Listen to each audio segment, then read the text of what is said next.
चलो,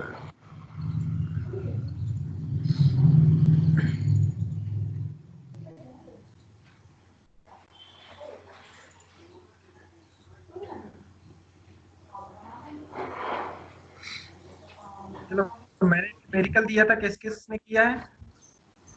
विकास तरुण? किया है सर, लेकिन पूरा नहीं हुआ।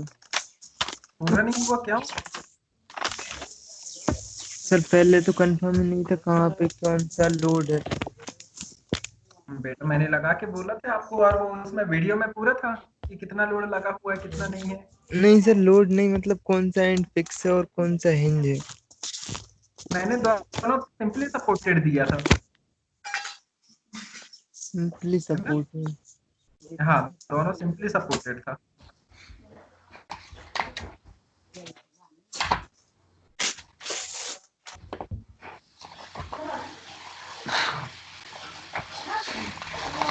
चलो, तो slope deflection equation.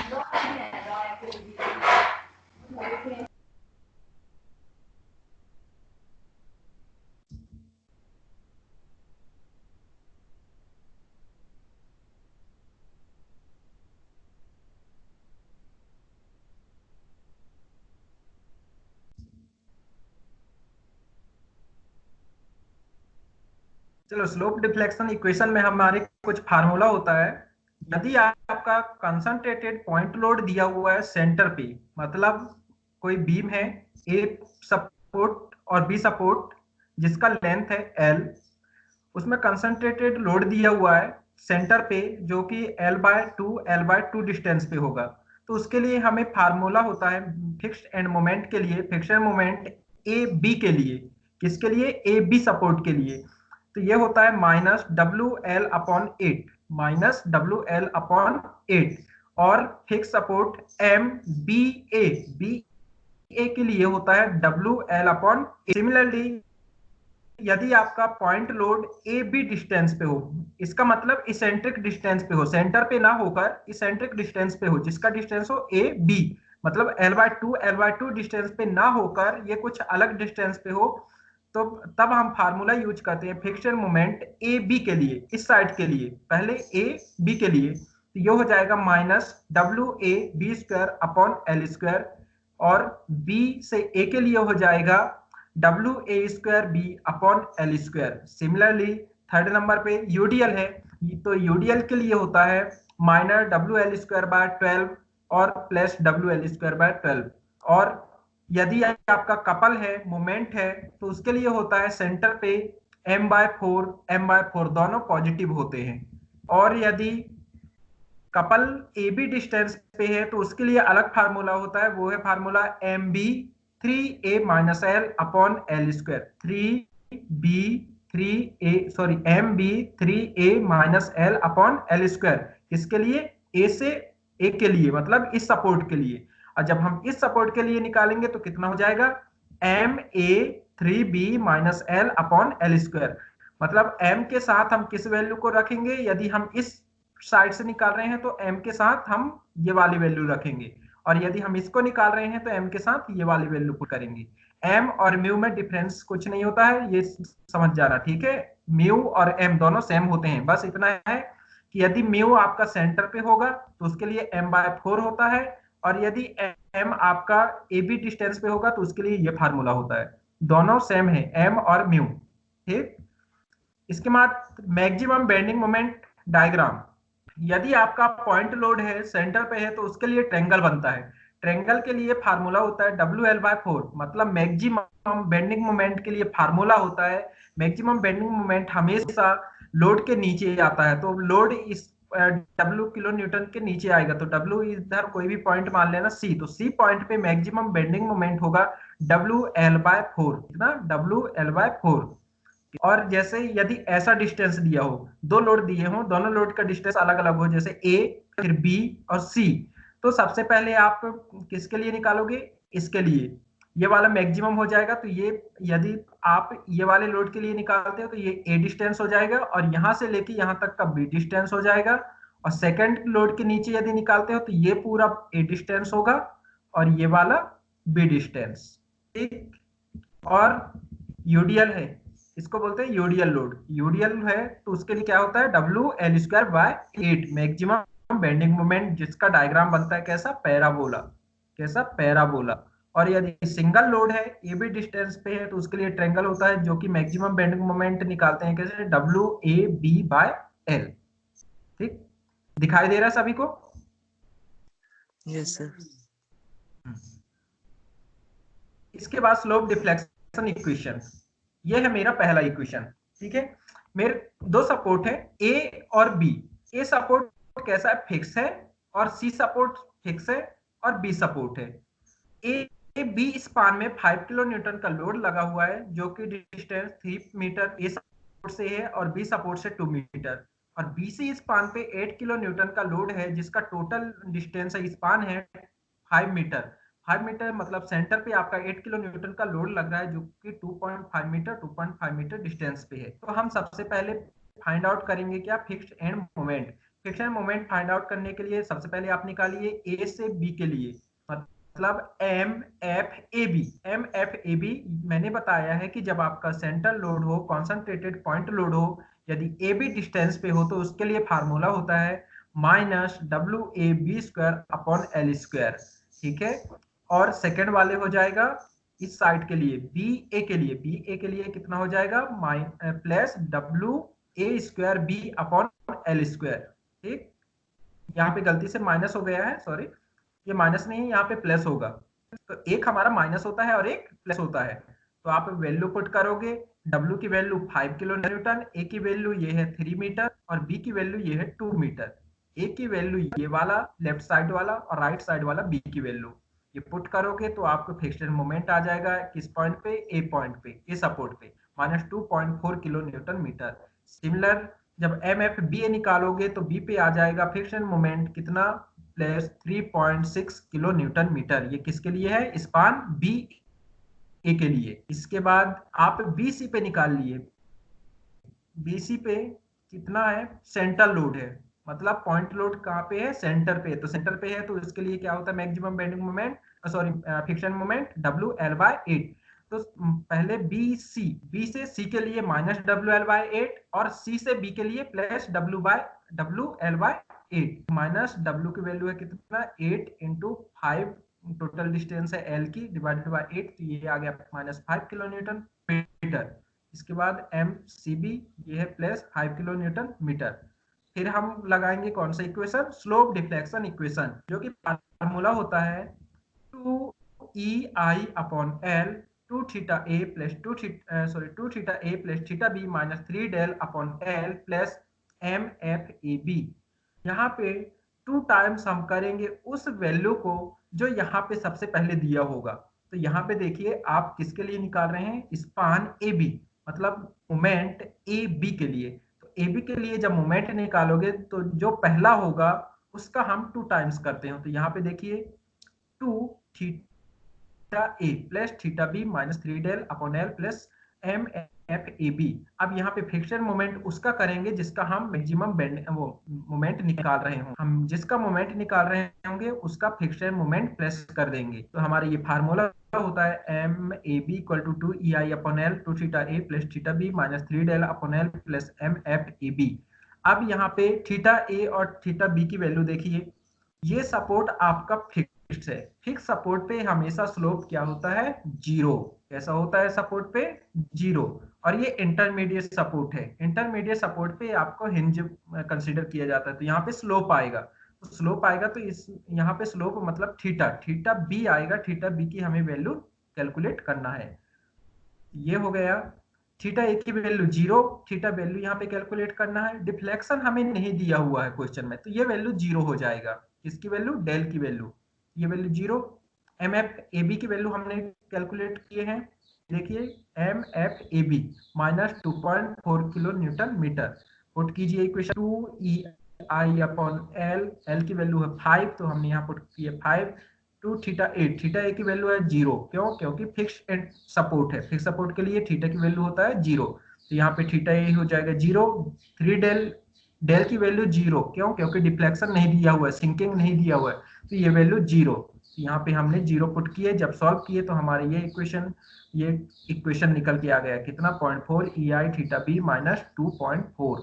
Equation number 1 दे दिए। इसके बाद हम किसके लिए निकालेंगे, बी ए के लिए, मतलब एम बी ए, पहले ए बी के लिए फिर इसका उल्टा बी ए। अब यहाँ पे देखिए किसके लिए निकाल रहे हैं, बी ए, तो अब हम 2 टाइम्स किसका करेंगे, बी का, तो हमने किए 2EI upon L 2 theta B plus theta A minus 3 del upon L. तो मैं 3 डेल अपॉन एल को नहीं लिखा क्योंकि ये 0 है, इसलिए मैंने डायरेक्ट लिख दिया theta B 2 theta B plus theta A plus M F B A की वैल्यू है ये कितना 3.6। वैल्यू पुट करोगे ये इक्वेशन निकल के आएगा। सिमिलर आप स्पान BC, अब स्पान BC के लिए जब कैलकुलेट करोगे तो एम हो जाएगा बी 2 टाइम्स करेंगे तो 2EI upon L 2 theta B plus theta C minus 5 fixed moment है किसका, BC का, तो -5 है। 2 थीटा बी की वैल्यू है हमारे पास, कैलकुलेट करना है, थीटा सी की वैल्यू हो जाएगा कितना 0। यहाँ पे वैल्यू पुट करो 0.8 EI theta B minus 5, equation number 3। CB के लिए अब इसमें किसका 2 टाइम्स करोगे, C का, यहाँ पे देखोगे C है पहले तो C का 2 टाइम्स कर दीजिए 2EI upon 5 2 theta C plus theta B plus 5 equal to 0.4 EI theta B plus 5। फिर इक्विलिब्रियम इक्वेशन, अब यहाँ पे आप देखिए सबसे पहले इक्विलिब्रियम इक्वेशन में हम जॉइंट देखेंगे। हमने देखा कि यहाँ पे कितने जॉइंट है, एक जॉइंट है, कौन सा, बी जॉइंट पे हमारे 2 मेंबर मिल रहे हैं, एक मेंबर है BA और एक मेंबर है BC। दोनों मेंबर को हम इक्वल करेंगे तो यहाँ मोमेंट कितना होनी चाहिए, 0। इन दोनों मोमेंट का समीशन 0 होना चाहिए, किस किस का, MBA और MBC का। तो हमने क्या किया, इक्विलिब्रियम इक्वेशन लगा दिया, MBA plus MBC equal to 0। MBA की वैल्यू हमने इक्वेशन नंबर 2 से रख दी है, ये है 0.8 EI theta B plus theta plus 3.6 plus MBC की वैल्यू इक्वेशन नंबर 3 से हमने पुट किए, कितना है 0.EI theta B minus 5 equal to 0। इसको सॉल्व करोगे तो एक इक्वेशन निकल के आया EI theta B equal to plus 1.4 upon 1.6, ये वैल्यू आ गया। अब हम स्टेप नंबर 3 में क्या किए, equilibrium equation step number 4। Sir zero कहाँ आएगा, सर ये जीरो किसके सपोर्ट पर आएगा, ये समझ नहीं आ रहा। सपोर्ट इक्विलिब्रियम कंडीशन लगाएंगे, मतलब कि जहां पे आपका जॉइंट दिया होगा, ठीक है, हाँ। इस जॉइंट पे देखिए, इसके लिए जितना मोमेंट इधर होगा उतना मोमेंट यहाँ होगा और दोनों का समेशन करोगे इक्वल टू 0 होगा। इक्विलिब्रियम इक्वेशन मतलब moment BA plus BC equal to 0 होना चाहिए, ठीक। इन दोनों का इक्वेशन, यदि यहाँ पे 3 मेंबर होता, यदि फ्रेम होता 3 मेंबर होता तो हम क्या करते, BA BC और उसको नाम दे देते BD, तो एक BD हो जाता। मतलब जहां पे आपको जॉइंट दिया होगा वहां पे हम इक्विलिब्रियम इक्वेशन लगाएंगे और जितने मेंबर दिए होंगे उन मेंबर का मोमेंट को हम ऐड करके इक्वल टू 0 लिखेंगे, ठीक है। सर मैं ये बोल रहा हूँ जैसे थीटा ए है या थीटा सी है, इन दोनों पर तो 0 होगा, है ना। हाँ, ये थीटा ए और थीटा सी की वैल्यू 0 होगा, लेकिन मोमेंट निकलेगा। मोमेंट क्यों निकलेगा, क्योंकि फिक्स सपोर्ट है, और हिंज सपोर्ट होता तो मोमेंट कितना होगा, 0, ठीक है। हिंज सपोर्ट के लिए मोमेंट कितना होता है, 0, लेकिन फिक्स सपोर्ट के लिए मोमेंट कैलकुलेट करना पड़ता है। और यहाँ पे आपका स्लोप निकल के आएगा, किसकी वैल्यू, थीटा की वैल्यू, लेकिन यहाँ पे स्लोप 0 होगा, कहाँ पे, ए पे और सी पे। यदि ये हिंज होते ए और सी तो यहाँ पे भी थीटा आता, थीटा ए और थीटा सी, ठीक है। और कुछ, सर दो स्पान वाले में थोड़ी कंफ्यूजन है। 2 स्पान वाले में, ये 2 स्पान ही है ना, इसमें नहीं क्या सर, कंफ्यूजन है, तीन वाले में 3 वाले में, उसमें भी देखते हैं, ठीक है। इसको पूरा सॉल्व कर ले फिर यस। बताते हैं, है ना। स्पान BC हो गया, इक्विलिब्रियम इक्वेशन आ गया समझ में। कौन पूछ रहा था, कमलेश, हो गया इक्विलिब्रियम कंडीशन का यस सॉल्व, सर। ठीक है। अब हम यहाँ से EI थीटा बी की वैल्यू निकाल लिए, कैसे किए हैं, हमने जो मेंबर था हमारे एक जॉइंट पे मीट हो रहे थे, वो कौन कौन से मेंबर थे, BA और BC, उन दोनों का समेशन कर दिए और इक्वल टू 0 कर दिए। तो यहाँ से हमारी वैल्यू किसके आ गया, EI थीटा बी की। ई आई थीटा वी की वैल्यू। अब हम इक्वेशन नंबर देखिए, कितने इक्वेशन है हमारे, 4 इक्वेशन है। एक इक्वेशन ये है, इसमें यदि value E I theta V के पुट करते हो तो किसकी वैल्यू निकल के आएगी, एम ए बी। यदि आप इक्वेशन नंबर 2 पे रखते हो ई आई थीटा बी की वैल्यू तो एम बी ए कैलकुलेट हो जाएगा। इसके बाद सी पे यदि 3 नंबर पे रखते हो ई आई थीटा बी की वैल्यू तो ये कैलकुलेट हो जाएगा एम बी सी। फिर ई आई थीटा बी की वैल्यू पुट करते हुए क्वेश्चन नंबर 4 में तो वैल्यू कैलकुलेट हो जाएगा एम सी बी। इसी को हम बोलते हैं फाइनल मोमेंट। तो फाइनल मोमेंट हमने कैलकुलेट कैसे कर लिए, इक्वेशन नंबर जितने हैं हमारे 1 2 3 4 उनमें वैल्यू पुट करे और ए बी सी बी की वैल्यू कैलकुलेट कर लिया। इसके बाद maximum bending moment step number 5 में आप कैलकुलेट करोगे maximum bending moment. Maximum bending moment का देखोगे आप डायग्राम में कि लोड कैसा दिया हुआ है, तो आपका ये पॉइंट लोड है। पॉइंट लोड कैसा है, ए बी डिस्टेंस पे है, ए बी पे। तो इसके लिए मैक्सिमम बेंडिंग मोमेंट का फार्मूला क्या होता है, W A B upon L. और यदि सेंटर पे है तो सेंटर के लिए कितना होता है, डब्ल्यू एल अपॉन 4।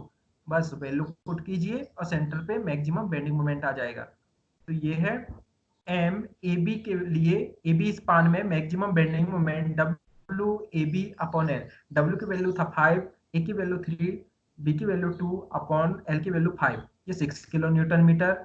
और बी सी की वैल्यू डब्ल्यू एल बाय 4, ये फार्मूला होता है सेंटर लोड है तो उसके लिए डब्ल्यू की वैल्यू 8 था और डिस्टेंस 5 डिवाइडेड बाय 4, तो ये 10 किलो न्यूटन मीटर आ गया। अब हम डायग्राम बनाएंगे। डायग्राम कैसे बनाते हैं,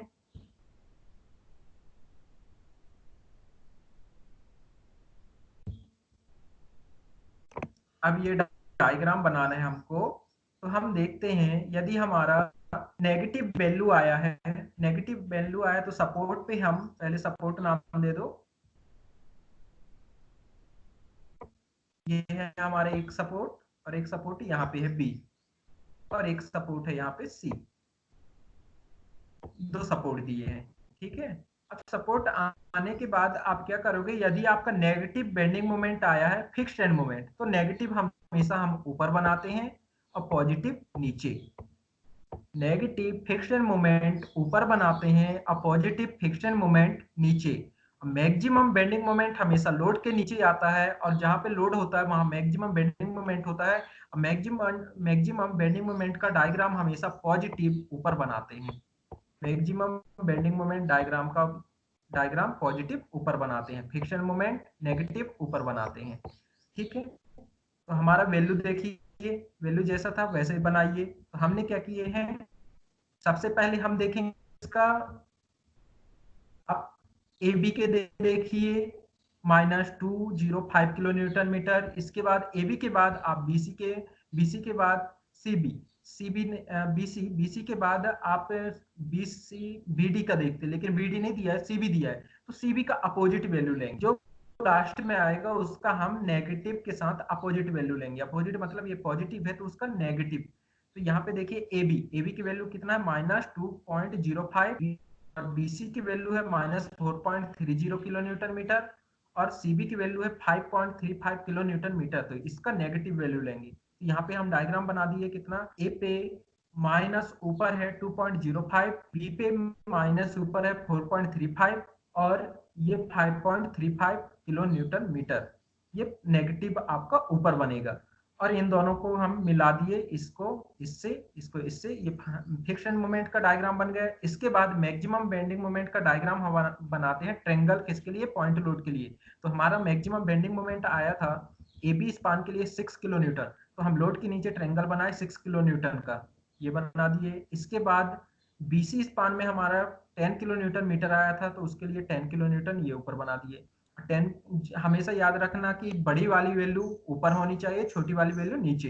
तो ये जैसे 2.05 इसके 4.30 के नीचे होनी चाहिए, अब 4.30 5.3635 के नीचे और 6 के नीचे ये सारे वैल्यू होनी चाहिए। 10 बड़ी है तो ऊपर होना। और फिर इसके बाद हम डिफ्लेक्शन डायग्राम बनाएंगे। डिफ्लेक्शन डायग्राम ये यहाँ से फिक्स सपोर्ट है आपका ए, तो यहाँ से चिपका के लाइन को ले जाइए और फिर डिफ्लेक्ट कर दीजिए, हल्का डिफ्लेक्ट कीजिए और फिर जाके सीधे इसको डायरेक्ट एड कर दीजिए कहाँ पे, बी सपोर्ट पे। फिर इसको थोड़ा सा डिफ्लेक्ट कीजिए और इसको लेके फिर यहाँ पे थोड़ा सा चिपका के ले जाके और इस पॉइंट पे जोड़ दीजिएगा किस पॉइंट, सी पॉइंट पे। अब फिर यहाँ पे देखिए आपका जो चेंज हो रहा है फ्रिक्शन मोमेंट और मैक्सिमम बेंडिंग मोमेंट, तो यहाँ पे देखिए ये एक चेंज हो रहा है, ये पॉइंट, ये मैक्सिमम बेंडिंग मोमेंट डायग्राम है और ये फ्रिक्शन मोमेंट डायग्राम, ये पॉइंट चेंज हो रहा है। इस पॉइंट को यहाँ पे डैश डैश डिनोट कर दीजिए कोई पॉइंट ब्लैक कलर से, और फिर एक ये पॉइंट है इसको भी यहाँ पे डिनोट कर दीजिए, यहाँ पे भी एक पॉइंट डिनोट कर दीजिए, एक ये कट हो रहा है तो यहाँ पे भी। इसको बोलते हैं पॉइंट ऑफ कॉन्ट्राफ्लेक्चर, जहां पे साइन आपका चेंज होता है पॉजिटिव से नेगेटिव, नेगेटिव से पॉजिटिव, उस पॉइंट को बोलते हैं हम पॉइंट ऑफ कॉन्ट्राफ्लेक्चर। तो ये जो आपका पॉइंट है इसको हम बोलते हैं पॉइंट ऑफ कॉन्ट्राफ्लेक्चर, जो कि हम डिफ्लेक्शन डायग्राम में दिखा दे। ठीक है, ये है आपका क्वेश्चन। अब बताओ कैसा है। सर 3 स्पान वाले में वो कैसे लगानी, इक्विलिब्रियम कंडीशन? इक्विलिब्रियम कंडीशन कैसे लगाएं, ठीक है देखते हैं, हमारे पास क्वेश्चन होगा तो नहीं बता दे देंगे, यदि नहीं होगा तो शायद ये रोटेट हो जाएगा क्या।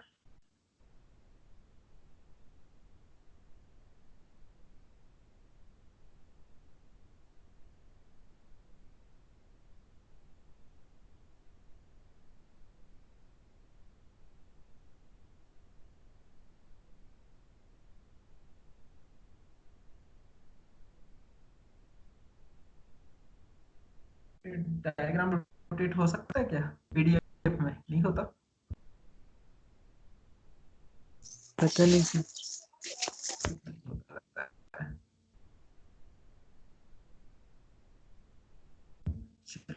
कोई दिक्कत नहीं है, इसमें हम बता देते हैं।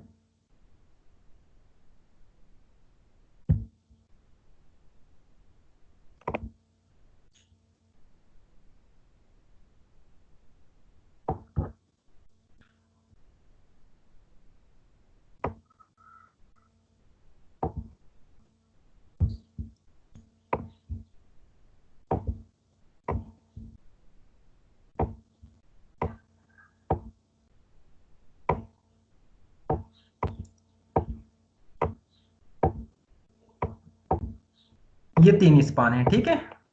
हमारे पास कितने जॉइंट है, ए बी सी डी, मतलब सपोर्ट है। ए सपोर्ट आप मान लीजिए कुछ भी हिंज है, हिंज है आपका ये ए सपोर्ट, और डी सपोर्ट भी हिंज है, और ये बी और सी है। तो बी सी के लिए इक्विलिब्रियम इक्वेशन कैसे लगाओगे, बी सी के लिए इक्विलिब्रियम कंडीशन होगा, देखो आप सबसे पहले निकालोगे फ्रिक्शन मोमेंट, फ्रिक्शन मोमेंट निकालने के बाद फ्रिक्शन मोमेंट किस किस के लिए निकालोगे, ए बी के लिए, बी ए के लिए, फिर बी सी और सी बी और सी डी और डी सी, फिर स्लोप डिफ्लेक्शन इक्वेशन लगाओगे, A B C B C D D C. यहाँ पे मोमेंट यदि सिंपली सपोर्टेड है, ये आपका डिनोट करता है कि इसको सिंपली सपोर्टेड, सिंपली सपोर्टेड है तो यहाँ मोमेंट की वैल्यू होता है 0, एम ए की वैल्यू हो जाएगा 0, और यहाँ पे एम डी की वैल्यू हो जाएगा 0। यहाँ पे कोई भी कुछ भी लोड दिया होगा 5 किलो न्यूटन एटसेट्रा जो भी हो, ठीक है, इसमें भी कुछ लोड दे देना, यूडीएल वगैरह जो भी लग रहा होगा आपको लोड दे देना। अब हमारे पास देखो ये हिंज सपोर्ट है, ये इंटरमीडिएट सपोर्ट है, तो ये हिंज सपोर्ट है, तो यहाँ पे थीटा ए की वैल्यू आएगा, यहाँ पे थीटा ए की वैल्यू निकालना पड़ेगा आपको, क्यों, क्योंकि हिंज सपोर्ट है, हिंज सपोर्ट पे स्लोप आता है, तो ये कैलकुलेट करना होगा, यहाँ पे थीटा बी की वैल्यू कैलकुलेट करना होगा,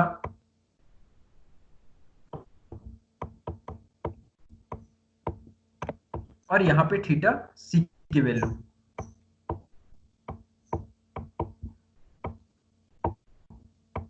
और यहाँ पे थीटा डी की वैल्यू। यही क्वेश्चन मैंने पिछली क्वेश्चन दिया था आपको वर्क करने के लिए, ऐसा ही क्वेश्चन था विकास। अब हमने क्या किए, यहां से स्लोप डिफ्लेक्शन इक्वेशन लगाने के बाद हमें कैलकुलेट, जब स्लोप डिफ्लेक्शन इक्वेशन लगा लोगे इसके बाद थर्ड स्टेप आएगा, थर्ड स्टेप में आप इक्विलिब्रियम इक्वेशन लगाओगे। इक्विलिब्रियम इक्वेशन लगाने के लिए आपको करना होगा कि जॉइंट देखना होगा सबसे पहले, तो जॉइंट देखिए आप, बी जॉइंट है एक और एक सी जॉइंट है, बी जॉइंट पे आपके कितने मेंबर हैं, एक बी ए मेंबर है और एक बी सी मेंबर, तो आप लिखोगे M B C plus M C B A equal to 0। एक ये हो गया, किसके लिए हुआ? जॉइंट बी के लिए। फिर जॉइंट आप सी कंसीडर करोगे। सी जॉइंट पे देखिए कौन कौन से मेंबर मिल रहे हैं, सी बी और सी डी। तो फिर आप लिखोगे M C B plus M C D equal to 0। दो इक्वेशन ये हो गए, यहां से सॉल्व करोगे, दो इक्वेशन बनेंगे। और एक मोमेंट यहां पे देखिए, एम ए की वैल्यू यहां पे 0 है और यहां पे भी एम डी की वैल्यू 0 है। मतलब एम, एक इक्वेशन यहां से बनेगा आपका M A B equal to 0, ये हो गया। एक M D B D C equal to 0, ये क्या किया हमने? जॉइंट देखा, बी जॉइंट और सी जॉइंट। बी जॉइंट में हमने देखे कितने मेंबर मिल रहे हैं, बी और ए, बी ए बी सी, दो मेंबर मिल रहे हैं। दोनों मेंबर के मोमेंट को ऐड कर दिए, इक्वल टू 0 कर दिए। सी मेंबर पे देखिए कितने मेंबर हैं, सी बी और सी डी, दोनों मेंबर के वैल्यू को हमने इक्वेट करके 0 कर दिया। अब मोमेंट देख रहे हैं हम सपोर्ट पे, ये सपोर्ट सिंपली सपोर्टेड है, सिंपली मतलब हिंज सपोर्ट है, हिंज सपोर्ट पे आपका मोमेंट होता है 0। तो एम ए बी के लिए वैल्यू हो जाएगा कितना, 0। एम डी ए के लिए वैल्यू हो जाएगा कितना, 0। अब हम स्लोप डिफ्लेक्शन इक्वेशन जो लगाए थे स्टेप नंबर सेकंड में, स्टेप नंबर सेकंड से हम M A B equal to 0 करेंगे। तो यहां से theta A plus theta B की एक इक्वेशन बनेगा, एक इक्वेशन यहां से बनेगा M D C equal to 0 करोगे तो यहाँ पे नंबर इक्वेशन आएगा 6 नंबर का। 6 नंबर का इक्वेशन यहाँ पे पुट करोगे। अब फिर एम बी मतलब सेकंड और थर्ड इक्वेशन को यहाँ पे पुट करोगे, M B C plus M B A. तो एक इक्वेशन यहाँ से निकल के आएगा और यहाँ पे। अब आपको यहाँ पे सॉल्व करना है सभी में, किसी में थीटा ए थीटा बी होगा, किसी में थीटा बी थीटा सी और थीटा डी होगा, किसी में थीटा सी और थीटा डी होगा। तो आपको दिमाग से यूज करना है कि थीटा बी की वैल्यू निकालना है या थीटा सी की। आपको दो इक्वेशन बनाना है ऐसे, D theta A theta B equal to unknown के फॉर्म में, या थीटा बी या थीटा सी थीटा डी के फॉर्म में। वहां से वैल्यू यदि दो के बन गए, दो अननोन के फॉर्म में बन गए, तो फिर आप इजिली सॉल्व करके दो इक्वेशन को थीटा ए या थीटा बी की वैल्यू निकाल लोगे। फिर इक्वेशन में पुट कराओगे तो theta A theta B theta C की वैल्यू निकलते जाएंगे और फिर फाइनल मोमेंट निकल आएगा। यहाँ पे कुछ डाउट हो रहा था और कुछ विकास? सर बी और सी को फिक्स मानेंगे? बी और सी को फिक्स नहीं मानेंगे, वहां पे स्लोप निकल के आएगा। हम ए और बी को यदि हिंज सपोर्ट दिया है तो ए और बी पे मोमेंट 0 होगा, लेकिन जो थीटा की वैल्यू है वो निकल के आएगा कहाँ पे, ए पे, बी पे, सी पे और डी पे भी।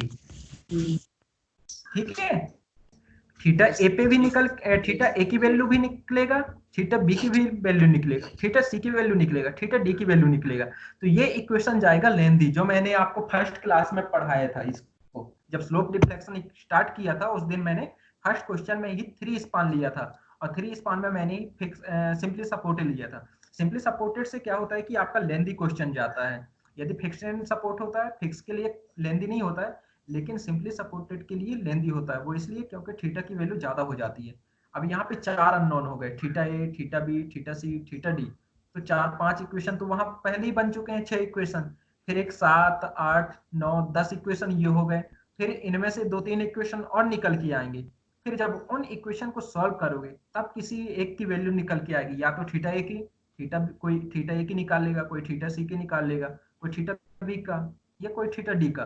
वो जिसके ऊपर डिपेंड करता है क्वेश्चन जो सॉल्व करेगा इक्विलिब्रियम इक्वेशन को। जैसे आप 10th क्लास में विलोपन विधि सॉल्व करते थे या प्रतिस्थापन विधि, वैसे यहाँ पे सॉल्व करना है आपको इस इक्विलिब्रियम इक्वेशन में। उसको सॉल्व करोगे तो थीटा ए या थीटा बी की वैल्यू निकलेगी। यहाँ से फिर आप पुट करोगे इक्वेशन जो स्टेप नंबर 3 में हमने इक्वेशन निकाले हैं, सॉरी सेकंड में स्लोप डिफ्लेक्शन इक्वेशन से जो इक्वेशन है 1 2 3 4 6 करके, उसमें वैल्यू पुट कर दोगे तो फाइनल मोमेंट आएगा। फाइनल मोमेंट के बाद आप मैक्सिमम बेंडिंग मोमेंट निकाल लोगे और फिर डायग्राम पुट बना लोगे। और कोई डाउट? सर कोई डाउट? इसमें इस सवाल में ये कैसे पता चलेगा सर कि थीटा सी या थीटा बी की वैल्यू में 0 रखना है कि नहीं रखना है? Theta B confirm. या थीटा सी की वैल्यू 0 कहाँ रखना है? देखो, यदि आपका सपोर्ट, सर इस सवाल में बी और सी कौन सा सपोर्ट है? ये आपका पूरा जैसा ये डायग्राम बना है ना, ऐसा यदि आपका डायग्राम आ गया तो ये समझ जाना पूरा सिंपली सपोर्टेड है। सिंपली सपोर्टेड मतलब हिंज सपोर्ट है। हिंज सपोर्ट पे आपको डिफ्लेक्शन जो होता है 0 नहीं होता, यहाँ पे स्लोप आएगा। स्लोप आएगा तो आप यहाँ पे थीटा ए की वैल्यू निकालोगे, थीटा डी की भी वैल्यू निकालोगे, थीटा सी की और थीटा बी। लेकिन यदि यहाँ पे फिक्स सपोर्ट आ गया, मतलब एक आपको ऐसा सपोर्ट दिया रहेगा, ये डिनोट करता है आपको फिक्स सपोर्ट को। ठीक है, तो यदि ऐसा सपोर्ट दिया हो तो उस सपोर्ट पे जो वैल्यू होगा वो थीटा की वैल्यू 0 होगा। लेकिन यहाँ मोमेंट निकल के आएगा, इस पॉइंट पे मोमेंट क्या होगा, कैलकुलेट होगा, मोमेंट आएगा। क्योंकि फिक्स सपोर्ट है, फिक्स सपोर्ट पे हमेशा मोमेंट आता है क्लॉकवाइज डायरेक्शन में। ठीक है, एंटी क्लॉकवाइज क्लॉकवाइज दोनों आता है, तो यहाँ पे मोमेंट आएंगे। और इस पॉइंट पे एम निकल के आएगा, लेकिन थीटा की वैल्यू 0 होगा, इसकी वैल्यू थीटा की वैल्यू, ऐसा डायग्राम होगा तो। और यदि आपका हिंज सपोर्ट है, ऐसा कुछ डायग्राम बनेगा तो ये आपका हिंज सपोर्ट डिनोट करता है। तो यहाँ पे m की वैल्यू 0 होगा, लेकिन थीटा की वैल्यू कैलकुलेट करना होगा। ये दोनों पॉइंट याद रखना है आपको।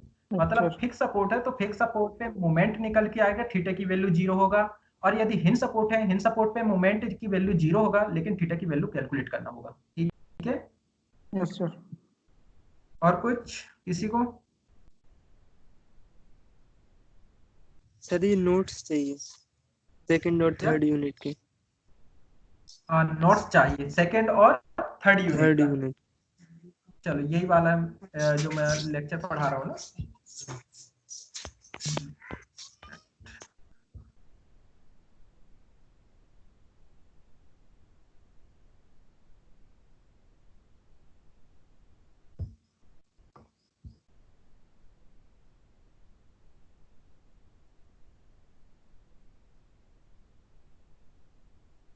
लो ये सेंड हो गया आपका सेकंड और थर्ड यूनिट का, इसमें नोट्स है, पीडीएफ है ये, है ना? इसमें फार्मूला वगैरह सब कुछ दिया हुआ।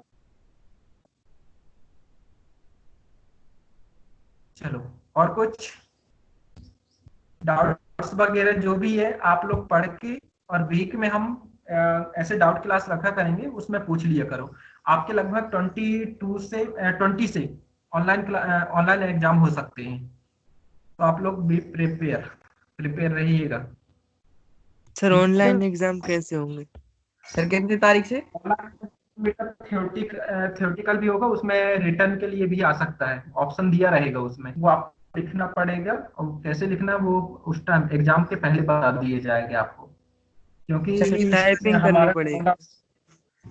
हाँ, लॉकडाउन का कंफर्म नहीं है कि खत्म हो जाएगा। वैसे नहीं लग रहा है कि हमारा लॉकडाउन अभी जून तक खत्म हो जाए भोपाल इंदौर में, तो इसलिए आपको ऑनलाइन एग्जाम के लिए तैयारी कर लिया गया है।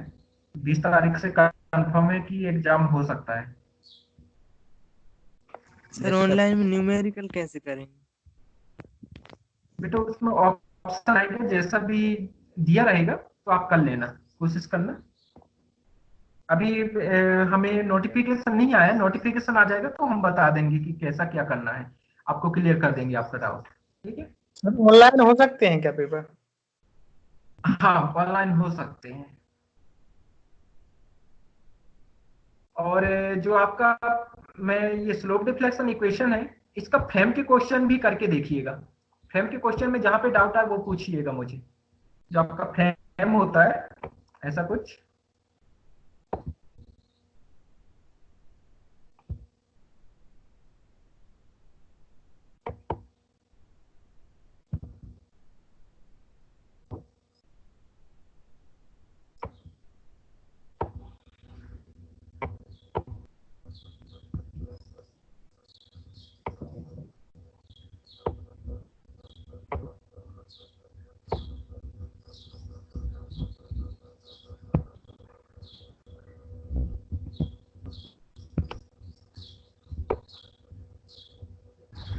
ऐसे कुछ लोड दिए रहेंगे आपका, यहाँ पे कोई पॉइंट लोड होगा, यहाँ पे यूडीएल होगा, किसी में यहाँ पे पॉइंट लोड होगा, यहाँ पे यूडीएल दिया होगा, या एक और फ्रेम बना होगा। तो ऐसे फ्रेम के जितने भी क्वेश्चन हो वो करके देखिएगा, जहां पे डाउट आएंगे तो मुझे बताए पूछिएगा। ऐसे क्वेश्चन है, बहुत सारे क्वेश्चन है आपके स्लोप डिफ्लेक्शन इक्वेशन से करने के लिए, उसको भी कीजिएगा।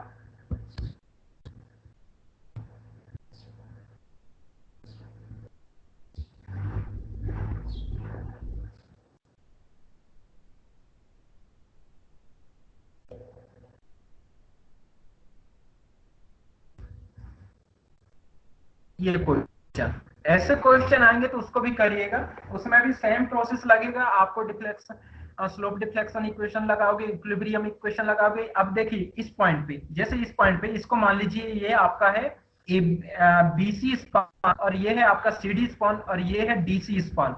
तो इसके लिए इक्विलिब्रियम इक्वेशन हो जाएगा M B A plus B C plus B D. ये तीनों स्पान को ऐड करके इक्वल टू 0 करोगे तो एक इक्विलिब्रियम इक्वेशन लग जाएगा।